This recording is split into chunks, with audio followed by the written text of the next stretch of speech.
We got Michael Hurley, we got Dan Shaughnessy, we got Phil Perry, and myself. Shaughnessy, do you really think that that's why Tom Brady retired? Is because, wow, you know what? This isn't working anymore. I don't want to put up with it. I'm out. I really hope this is just a retirement. I know he avoided the word retirement. We all know that. We're all stabbing in the dark here. What's this really mean? The messaging, the stuff that comes out on social media afterwards. I really hope it's over, that is the end of it. But we have programming here. We have lots to talk about, so we got to do that, and we'll do it. But no, so my hope is that's it. But Dan, he's still so good. Why do you want it to be over? Because you could get hurt. You've got to spend time with your family. Your wife doesn't want you to play anymore. You've proven your point. What's the point of going? Why keep going? Why keep going, Hurley? That's a fair question. There's really no reason to keep going other than there's no reason to stop. Also, I mean, he, as we know, said he was going to quit when he sucks. And as Phil said earlier, we know he doesn't suck. It's quite the opposite. And to lead the league in passing yards and passing touchdowns at that age, I feel like you can't feel shortchanged by Brady retiring at 44, but you kind of do, and maybe he does too. And I think this would help explain just sort of the clumsy and improper handling of the retirement, from the leaks to the reports to the denials to the I'm not even close to an announcement, and then just coming out the next day after that podcast saying he was retired. So this might help add some sort of context to just how goofy that retirement was, because this is Tom Brady and retired on an Instagram post on a Tuesday morning. I don't think that was in the plan. Well, he's also left the door open. I mean, during Super Bowl week, Jim Gray asked him, okay, so there's a quarterback who's going to get hurt and people are going to ask you midseason, do you want to come back and play? And he said, never say never. I mean, what more does he have to say to leave the door open? That's more than just a sliver, in my opinion, for a guy who is still great at his job. And as far as the Arians stuff goes, I don't know if this was the reason why he retired, Trenni. I feel like it's probably a culmination of a bunch of reasons, whether it's Arians at the top of the list or whether it's a roster that might not be as good this coming season as it was last season. I think there are probably a lot of different things that go into it, but if he finds the perfect landing spot, he might be able to come back. Well, as Dan said, we have lots of time to fill. And so I've been racking my brain. And as I sit and think about this, I just am coming up with a working conspiracy theory. Kind of to Hurley's point, everything was so clumsy in the retirement. This is a guy who plans out everything. First, it's leaked too early, and then he has to hurry up and do it in an Instagram post, and then he sort of has to backtrack. I wonder if what he wanted to do, and Mike Florio kind of hinted at this, that he would never be the Aaron Rodgers type who's going to air his dirty laundry out. It's possible that he did not want to play in Tampa anymore, and he was hoping to maybe get something going behind closed doors. And if he couldn't, then he would retire. But because it was leaked that he was planning to retire, he was forced to announce that he was walking away from the game when he wasn't really ready to walk away from the game. Am I crazy to think that maybe this wasn't in the plans all along, that the plan was to kind of figure out what his options would be, and then if he didn't like those options, then he would retire? I think what you guys have all said is true. And Phil's point, the Jim Gray interview, we know those things are scripted. It's not a spontaneous back and forth like we're doing here. That is here's what we're going to talk about. Here's, I don't even know that they're ever in the same conversation. The questions are emailed and answers are emailed. They're not even exchanging back and forth. Anyways, the fact that Tom allowed that, let's put that out there, that tells me, to Phil's point, yeah, maybe this is didn't like the way it went down, orchestrating the return, the whole thing. Personally, it makes me feel played. I don't want any part of it, but hey, we'll all enjoy watching if it does happen. Yeah. I do wonder, Hurley, if what's going on is that Tom Brady wants to stay in Tampa and he likes the team there. He just doesn't like Bruce Arians. If you're the Bucks, don't you choose Tom Brady over Bruce Arians? I mean, I wouldn't even spend 5 seconds thinking about it. I mean, this is a Buccaneers organization that won a Super Bowl in 2002 and then didn't win a playoff game for 18 years. They might have made it twice and never made it out of the wild card round. It's an organization that really didn't have anything going for it. And then Tom Brady walks in and immediately wins a Super Bowl. So if I'm the Buccaneers, I am absolutely catering to his needs and desires, especially for a coach in Bruce Arians, who, we could go through his career and pick apart reasons why he's not a very good NFL coach. And we saw some of that. You might remember the Buffalo game this year, very entertaining game, similar to the KC Buffalo playoff game, where Bruce Arians called timeout when Buffalo was driving late in the game, in the last minute of the game. And the camera cut to Brady, and he's just so confused as to why his coach would have called timeout in that situation. And I think maybe that was the slight sliver of glimpse into a professional like Tom Brady, who's used to a coach that doesn't do things like that, doing things like that in that moment. Perhaps that was telling. Yeah, so maybe he does want to go somewhere else. If he does decide to come out of retirement, which team should he play for? Our own DJ Bean had a little fun, guys, and put together Brady's best options.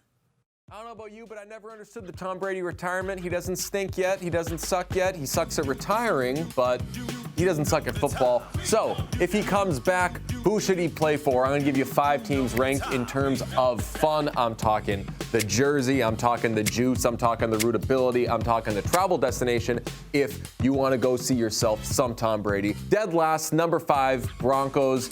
Good city. Okay jersey, maybe, but just kind of boring as far as the fit goes. If you're going to do the Peyton Manning thing, there are better places where you could do it. Number 4, let's get crazy, New England Patriots. Imagine if the Patriots had to choose between Mac Jones and Tom Brady. Personally, I'd pick Tom Brady. The ceiling's a lot higher, but I don't know if that actually happens. I don't know if you're aware. Didn't end too great here. Number 3, and really, like my favorite of these choices, even if it's unlikely, the Colts. If Brady could get over everything with the Colts and went to the house that Manning built, bizarro world. Just imagine. That team really is a quarterback away. Brady with the Colts. That would be something. Number 2, the Titans. Mike Vrabel, the number 1 seed in the AFC. A lot of things match there. The jersey's disgusting. Tennessee is a party, though. And Brady would be in Castle's backyard. Number 1, though.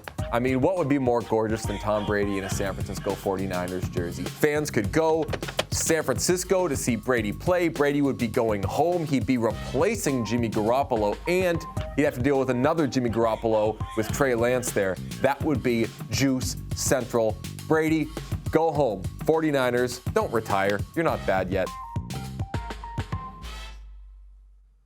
Dan, his 49ers, is that if he unretires, is that the place he goes? That was fun. Good job. The Colts, but. The Colts did intrigue me because I didn't see that one coming. You know, Broncos, we all agree. The Patriots, forget it. You know, obviously. Colts thing was intriguing, and obviously the Titans with Vrabel.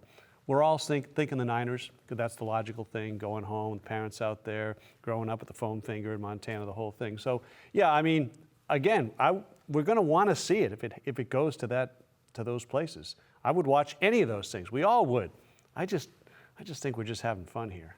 Phil, Which is okay. Yeah. You can do that occasionally, right? It's Friday. I don't like the Colts fit. I think the Colts' weapons are not very good outside of Jonathan Taylor in that running game, right? Does that get him excited? Tom Brady was miserable here when they were undefeated in 2019, midway through the season, because he had nobody to throw to. It'd be a little bit better in Indy, but not much better. Niners is the best spot. See, I actually think the Titans is the best spot because they've kind of been a thorn in the Patriots' side. It's also the game that ended his career. And if there's anything we've learned about Tom Brady, Mike, the last couple of years, is I think that he has a little vindictive side to him. Right, Hurley? Just he a little wants bit. to get back at somebody. What better way to get back at the Patriots organization than to get back together with a former Patriots player and, again, a coach that has been able to get under Bill Belichick's skin, stay in the AFC, beat the Patriots, and win another Super Bowl in the AFC? You know what, though, Trenni, is I also have a little bit of a vindictive side. And I look at these teams, and they all had the chance to sign this guy 2 years ago, and they were all idiots. And they said, we don't really want Tom Brady. Yep. So to me, the Titans window, like that passed.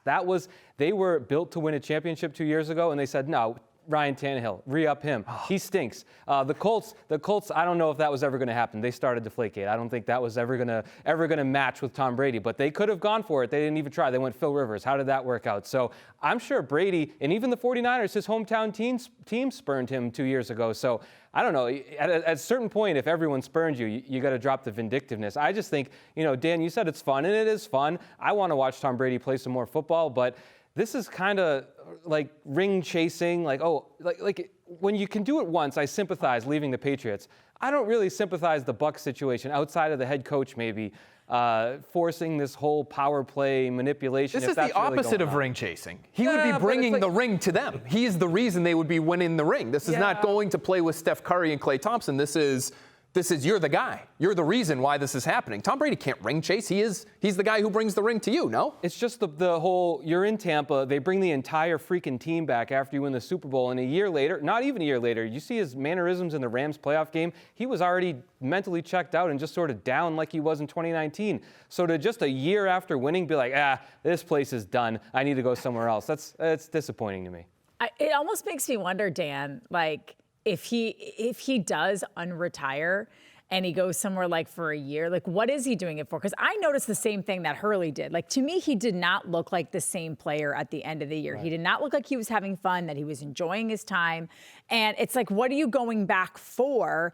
And is it a bad look? Like, do you start, and not that Tom Brady would ever be a punchline, but is there a part of you that's like, ugh, you're coming back? Like you're Brett Favre-ing? Like you are supposed to be above Brett Favre and you're Brett Favre-ing. He's creeping up on the edge of this right now, which is why it would be a good idea to stay retired.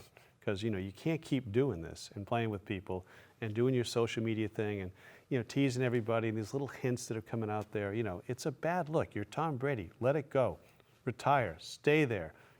Go sell overpriced product on TB12 and do all that stuff. But, stay away from these comebacks. Nobody, again, it can end well. It won't end well. Maybe that stuff's not selling as well as he wants it to. Maybe he feels like he's got to keep his foot in the league. Not going to say I overheard someone at the gym the other day talking about how expensive the stuff is. And oh, of course it is. I'm just saying, what would be the asking price though? Like, let's just say, for argument's sake, that that Tampa would be willing to trade him away to the Niners or to the Titans or to the Colts.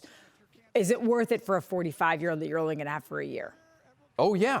If you're the Niners or if you're the Colts, again, Deflategate, like that one's not going to happen. If you're the Niners and you're a quarterback away from winning a Super Bowl, it's worth the first-round pick. It's worth the first and a second to me, honestly, even if it's just for 1 year. They're that close.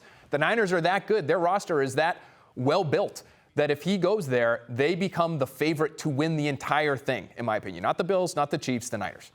It might not even be that pricey, if I may, because the way the timing works out, I mean, the Bucs right now are trying to find their next quarterback. They're going to have to invest in somebody, whether that's Russell Wilson, Deshaun Watson, whoever. We know it's not going to be Blaine Gabbert. So once they get that guy, whatever it costs to get him, and Brady says, I'm back now, by the way, they're going to have to unload him for whatever is out there. It's not going to be like a frenzy. And that's why I think it'll, if it's a second-round pick, 2 second-round picks, who cares? As Phil said, the Niners won 10 games with Jimmy Garoppolo, who was worse than Mac Jones this past year. So that's what happened with Favre, right? Favre, when he retired, the cap number was going to hit the Packers' books all of a sudden. He had all the leverage, and they didn't get all that much back for him. I cried in my bathroom.